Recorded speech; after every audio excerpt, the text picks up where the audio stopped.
অদ্ভুত একটা হাদিস বললাম, অদ্ভুত বলতে বলছি অ্যামেজিং হাদিস, যে একজন সাহাবী বলছেন, সালমান রাদিয়াল্লাহু আনহু, তিনি বলছেন যে যখন মুমিনের উপর বিপদ আপদ বালা মুসিবত আসে, তখন মুমিনের এই বিপদ আপদ বালা মুসিবত রোগ শোকের বদৌলতে আল্লাহ পাক তার গুনাহগুলোকে মাফ করে দেন এবং তার মর্যাদাকে বাড়িয়ে দেন এবং সে আল্লাহর দিকে ফিরে আসার অনুশোচনা করার সুযোগ পায়। আর যখন কাফের মুশরিক বা ফাসিক মানুষকে এইসব রোগ ব্যাধি বিপদ আপদ বালা মুসিবত ঘিরে ধরে, তার দৃষ্টান্ত সেই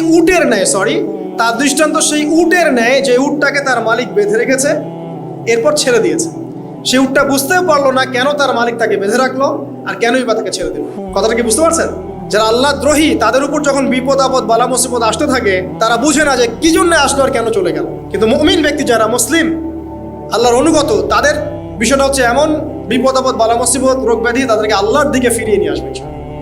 এই যে পৃথিবীতে নামিয়ে দেয়া, এরপর আল্লাহর পক্ষ থেকে ঐশী গ্রন্থগুলো পাঠানো, নবী রসুল পাঠানো, আলেম ওলামা পাঠানো, আপনাকে হায়াত দেয়া, আপনাকে রিজিক দেয়া, এই শ্বাস নেওয়ার ক্ষমতা দেয়া, আপনাকে জ্ঞান বুদ্ধি দেয়া, বিবেক দেয়া, 3 বেলার খাবার, পোশাক, স্ত্রী সন্তান, কি দেয়নি আল্লাহ রাব্বুল আলামিন।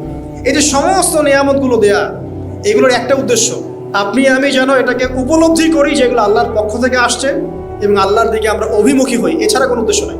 সামনে যান, নূহ আলাইহিস সালাম, একদিন 2 দিনেই কি আল্লাহ পাক তার কওমকে ধ্বংস করে দিয়েছেন? 950টা বছর আল্লাহ রাব্বুল আলামিন সময় দিয়েছেন কওমকে, আল্লাহর দিকে ফিরে আসো, আল্লাহর দিকে ফিরে আসো। নবী দাওয়াত দিয়েছেন প্রায় 950 বছর, যখন তারা ফিরে আসে নাই, তারপরে আল্লাহ রাব্বুল আলামিন গজব দিয়ে ধ্বংস করেছেন। কারণ আমি বলেছি একটা কথা, আল্লাহ পাক শুধু রহমানুর রহিমই নন, বরং তিনি কিন্তু কঠোর শাস্তিদাতা, শদীদুল ইকাব বটে।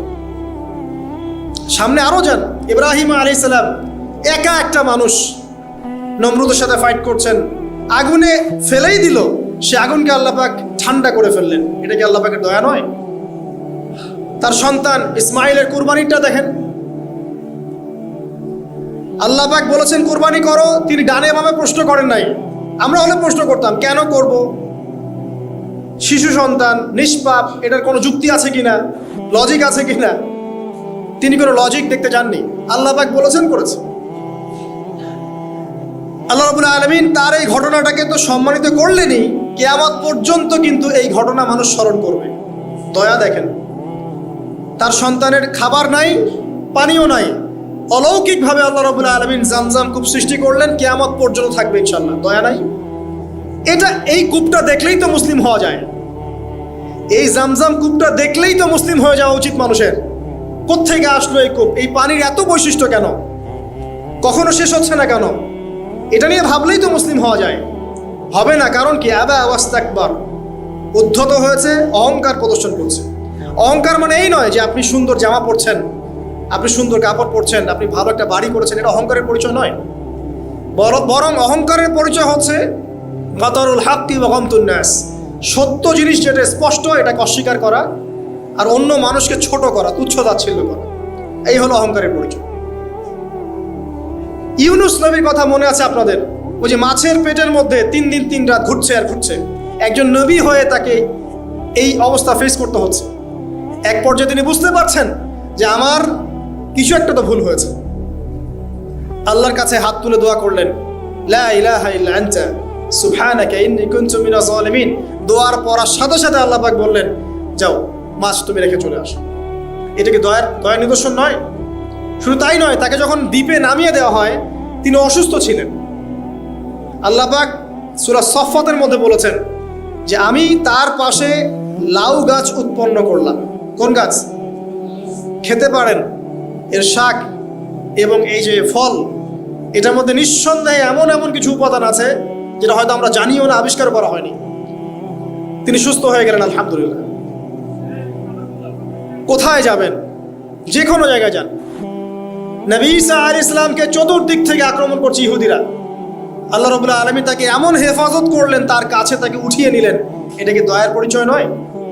এই যে একটু আগে তেলাওয়াত করলো শুরুর আগে নবী মূসা আলাইহিস সালামের ঘটনা। বনু ইসরাইল একটার পর একটা অবাধ্যতা করেই গেছে।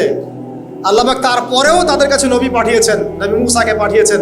ফিরআউনের মতো জালেম শাসকের হাত থেকে বনু ইসরাইলকে আল্লাহ পাক উদ্ধার করেছেন। এটা কি দয়ার পরিচয় নয়? নবী মূসা আলাইহিস সালাম গাছের নিচে বসে আছেন, খাবার নাই, বাসস্থান নাই, কিচ্ছু নাই, বরং তার গায়ে একটা অপবাদ দেওয়া হয়েছে যে তিনি নাকি একজন মানুষকে খুন করেছেন, অথচ তার ইন্টেনশন সেটা ছিল না। তিনি একটা ঘুষি দিয়েছেন লড়াই থামানোর জন্য, ওই এক ঘুষিতেই সেই ব্যক্তি ডেড। এবার তিনি গাছের নিচে বসে দোয়া করছেন, রব্বি ইন্নী লিমা আনজালতা ইলাইয়া মিন খায়রিন ফাকির, আল্লাহ আমি নিঃস্ব অসহায় হয়ে এখানে বসে আছি, তুমি আমার উপর তোমার যে রহমত পাঠাবে আমি তার ভিখারি হয়ে বসে আছি। দোয়া করার সাথে সাথেই ওই শুআয়ব আলাইহিস সালামের মেয়ে হেঁটে হেঁটে চলে আসলো। তিনি স্ত্রী পেলেন, তিনি শ্বশুর পেলেন, একজন নবী পরিবার পেলেন, বাসস্থান পেলেন, চাকরি পর্যন্ত পেলেন। 8 বছর তিনি রাখালি করেছেন শুআয়ব আলাইহিস সালামের ফার্মের মধ্যে। দয়া মুহূর্তেই চলে আসবে, শুধু আল্লাহর দিকে অভিমুখী হলেই হয়, এগুলো দয়া। আইয়ুব আলাইহিস সালামের কথা মনে আছে না? দীর্ঘদিন রোগে ভুগছেন, চিকিৎসা হচ্ছে না, ভালো হচ্ছে না, শেফা হচ্ছে না। এখানে যারা আধ্যাত্মিকত্ব নিয়ে পড়াশোনা করেন, লেখালেখি করেন, তারা বলেছেন তাদের কিছু কিতাবের মধ্যে, রোগটা যখন এমন একটা পর্যায়ে চলে আসলো যে তিনি জিহ্বাটা নড়াতে পারছেন না, কারণ তিনি আল্লাহ পাকের জিকির করতে প্রচণ্ড ভালোবাসতেন। এক পর্যায়ে রোগটা এমন একটা জায়গায় চলে আসলো যে জিহ্বাটা তিনি নড়াতে কষ্ট হচ্ছে।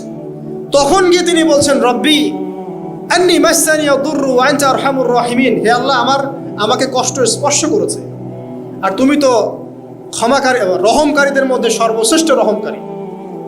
আমি জিকির করতে পর্যন্ত পারছি না, আল্লাহ আমার রোগটা শেফা দিয়ে দেবো। বলার সাথে সাথে আল্লাহ রাব্বুল আলামিন প্রস্রবণ ঝর্ণা তৈরি করলেন, এখানে গোসল করো, শেফা হয়ে গেল। এগুলো কি রহমতের পরিচয় নয়?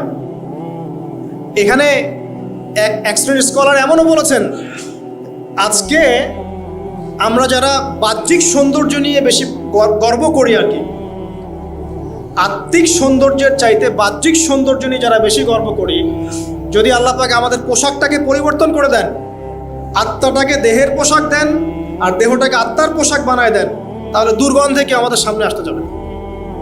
কথা বলে বুঝতে পারছেন না?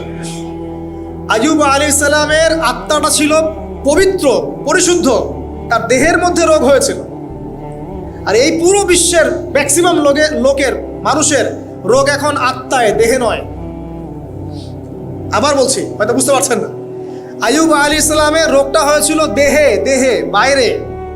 তার আত্মা ছিল পবিত্র, পরিশুদ্ধ আত্মা। দেহের রোগের একটা পর্যায়ে যখন জিহ্বাটায় ইফেক্ট হলো, তখন জিকির করতে তার কষ্ট হচ্ছে, তখন তিনি দোয়া করছেন, আল্লাহ আমার এই রোগটাকে শেফা দিয়ে দাও। আর এখনকার পুরো জেনারেশন, এই সভ্যতার রোগ হচ্ছে ভিতরে, আত্মায়। দেহের রোগের চাইতে এদের আত্মার রোগটা বেশি। এখন এই আত্মাটাকে যদি দেহ বানিয়ে দেওয়া হয় আর দেহটাকে আত্মার পোশাক পরিয়ে দেওয়া হয়, দুর্গন্ধে কেউ সামনে আসতে চাবে না। তাই আইয়ুব আলাইহিস সালামের সেই দোয়া এখন আমাদের বেশি করা উচিত। রব্বি আন্নী মাসসানি আদ-দুররু ওয়া আনতা আরহামুর রাহিমিন, আল্লাহ আমাদের আত্মায় রোগ এসেছে, এটাকে তুমি শেফা দাও। দেহের রোগ লেস ইম্পর্টেন্ট, আত্মার রোগটা বেশি ইম্পর্টেন্ট। এরকম নিদর্শন কোরআনের পাতায় পাতায় ছড়িয়ে আছে। আসহাবুল কাহফ, পুরো সমাজ ওদেরকে মেনে নিচ্ছে না, গুহায় চলে গেলেন, ঘুম পাড়িয়ে দিলেন আল্লাহ পাক। 309 বছর, কত বছর? 309 বছর একটা দোয়ার বদৌলতে। তারা বলেছিল, রব্বানা আতিনা মিন লাদুনকা রাহমা ওয়া হাইয়্যি লানা মিন আমরিনা রাশাদা। আল্লাহ পাক শুধু ঘুম পাড়িয়ে রাখলেন না, তাদের মধ্য দিয়ে আল্লাহ পাক পুরো একটা সভ্যতাকে হেদায়েত করে দিলেন। যে সভ্যতা বিশ্বাস করতো না যে পরকাল বলে কিছু আছে, দাকিয়ানুস বাদশার সেই জুলুম থেকে আল্লাহ পাক এই 10 জন বা 9 জন যুবককে বাঁচালেন, ওদেরকে কিয়ামত পর্যন্ত কোরআনের পাতায় স্থান দিলেন, নিদর্শন বানালেন, এবং তাদের মধ্য দিয়ে একটা পুরো সভ্যতাকে হেদায়েত দিলেন। যেখানে যাবেন এই নিদর্শন। আর কার কথা বলবো? যুলকারনাইন, মনে আছে? কোন সূরা আছে যুলকারনাইনের কথা? সূরা কাহফ। আল্লাহ পাক তাকে এমন রহমত করেছিলেন যে মাশরিক মাগরিব, মানে পূর্ব পশ্চিম পর্যন্ত তাকে রাজত্ব দিয়ে দিয়েছে। আজকে তো আমরা এই সামান্য একটু ক্ষমতা পেলেই আমাদের কেউ চেনে না, গায়ে হাতি দেওয়া যায় না, ঠিক আছে? মানে তখন সে নিজেকে মনে করে যে সে এই পৃথিবীর সব কিছু, বাকি মানুষ আর মানুষ না। ক্ষণস্থায়ী সামান্য একটু ক্ষমতা দিয়ে দেখবেন আমাদের অবস্থা খারাপ। প্রত্যেকের ধর্মতাত্ত্বিক ক্ষেত্রেও যদি কাউকে আপনি একটু ক্ষমতা দেওয়ার আলেম মনে করেন, দেখবেন অহংকারে বাঁচতেছেন। কারো একটু পপুলারিটি হয়ে গেছে, দেখবেন অহংকারে বাঁচতেছেন। আইওয়াশ শোডাউনের জামানত ওইটা, যে যত পারে মানুষকে দেখাতে পারলে বাঁচে। কাজ হবে 5%, 95% হচ্ছে আইওয়াশ। যে কোনো জায়গায়, ধর্মতাত্ত্বিক জায়গা বলেন, social, economical, political, world affairs, কাউকে যদি আল্লাহ পাক যাররা পরিমাণ একটু ক্ষমতা দিয়ে দিয়েছেন, বাস তাকে আর চেনা যায় না। যুলকারনাইনকে আল্লাহ পাক আলাইহিস সালাম মাশরিক মাগরিবের ক্ষমতা দিয়েছিলেন। এত দাপট ছিল তার, যেদিকে সেনাবাহিনী নিয়ে যেতেন সেদিকে বিজয় করতে পারতেন। পড়ে দেখেন। আর এই ব্যক্তি কিন্তু আলেকজান্ডার দ্য গ্রেট নয়। পশ্চিমারা এখানে আবার একটা ষড়যন্ত্র করেছে। তারা বলে এই ব্যক্তি ছিল আলেকজান্ডার দ্য গ্রেট। এটা ভুয়া কথা। তিনি একজন আল্লাহ পাকের বড় ওলি ছিলেন অথবা নবী ছিলেন। কি ছিলেন আল্লাহ পাক এটা কোরআনে বলেন, স্পষ্ট করেন নাই। তা আমরা ধরে নিচ্ছি আল্লাহ পাকের তিনি একজন শুকরগুজার বান্দা ছিলেন। তাকে একটা কম বলছে যারা পাহাড়ের মাঝখানে থাকতো, ইয়া যুলকারনাইন, হে যুলকারনাইন, ইন্না ইয়াজুজ ওয়া মাজুজ মুফসিদুনা ফিল আরদ। ইয়াজুজ আর মাজুজের সভ্যতা জমিনে ফাসাদ সৃষ্টি করছে। ফাহাল নাজআলু লাকা খারাজান আলা আন তাজআলা বাইনানা ওয়া বাইনাহুম সাদ্দা। আমরা কি তোমাকে একটু ট্যাক্স দিব, খাজনা দিব, যে খাজনার বদৌলতে তুমি একটা প্রাচীর নির্মাণ করে দিবে, যে প্রাচীর নির্মাণ করলে ওরা আর আমাদের কাছে আসতে পারবে না। তখন এই প্রতাপশালী বাদশার স্টেটমেন্ট হচ্ছে এই, ক্বালা মা মাক্কান্নি ফীহি রাব্বি খায়র। আল্লাহ আমাকে যা দিয়েছেন তার পক্ষ থেকে এটা যথেষ্ট, তোমাদের এসব ট্যাক্সের দরকার নেই আমার। যে আল্লাহ পাকের রহমত দেখেন। ঠিক খিজির আলাইহিস সালামকেও দেখবেন, ওই তিনটা ঘটনা মনে আছে না? নৌকা ফুটা করা, বাচ্চাকে হত্যা করা, আর হচ্ছে কি ওই যে কি দেয়াল নির্মাণ করা। সূরা কাহফ আজকে বাসায় গিয়ে পড়েন। তাকে আল্লাহ পাক ভবিষ্যতের জ্ঞান দেখাচ্ছেন, ভবিষ্যতে কি হবে, যে জ্ঞানটা মুসা আলাইহিস সালামকে আল্লাহ পাক দেখাচ্ছেন না। মুসা আলাইহিস সালাম বলছেন কেন নৌকা ফুটা করলেন, কেন বাচ্চাকে হত্যা করলেন, কেন এই প্রাচীর নির্মাণ করলেন।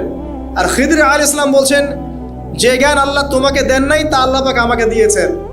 আমি এই কারণে নৌকা ফুটা করছি, কারণ নৌকা ফুটা না করলে ভবিষ্যতে এই নৌকাটা সিজ করা হবে, ছিনতাই করা হবে। বাচ্চাটাকে হত্যা করেছে এই কারণে, এই বাচ্চা বড় হলে বড় কাফের হতো। দেয়াল নির্মাণ করেছে এই কারণে, এই দেয়ালের নিচে এই বাচ্চাদের এতিম দুই বাচ্চার গুপ্তধন রাখা আছে, ওর বাবা মা রেখেছে। এটা তুমি জানো না, আমি জানি। এটা জানার পরে তিনি অহংকার করছেন না, তিনি বলছেন রাহমাতাম মির রাব্বি, এই জিনিসটা আমার রবের রহমত, আমার প্রতি দয়া। দুই শ্রেণীর মানুষ আপনি পাবেন। এক, যারা তাদের স্ট্যাটাস, প্রতিপত্তি, জ্ঞান এসবের অহংকার প্রদর্শন করবে। আর এক শ্রেণী যারা এগুলো আছে, এখানে সফল দ্বিতীয় শ্রেণীর মানুষ, প্রথম শ্রেণীর নয়। ইউসুফের কথা মনে আছে? আলাইহিস সালাম কুয়ায় ছিলেন, কুয়ায়, কুয়া থেকে জেলে, কুয়া থেকে রাজপ্রাসাদে, সেখান থেকে জেলখানায়। জেলখানার একটা মানুষ যে পরবর্তীতে মিশরের শাসক হবে, কেউ কি ভেবেছিল? কেউ ভেবেছিল? ওই সময় কেউই ভাবে নাই। কিন্তু ওই মানুষটাকে আল্লাহ রাব্বুল আলামিন মিশরের রাজত্ব দিয়েছেন, যার মধ্য দিয়ে আল্লাহ পাক হাজার হাজার লক্ষ লক্ষ মানুষকে দুর্ভিক্ষের হাত থেকে বাঁচিয়েছেন। আল্লাহ পাকের পরিকল্পনা, রহমত দেখেন। প্রত্যেক আম্বিয়া কেরামের জীবনী পড়ে দেখেন, এরকম রহমতের অসংখ্য নিদর্শন কোরআনে এবং হাদিসে আছে।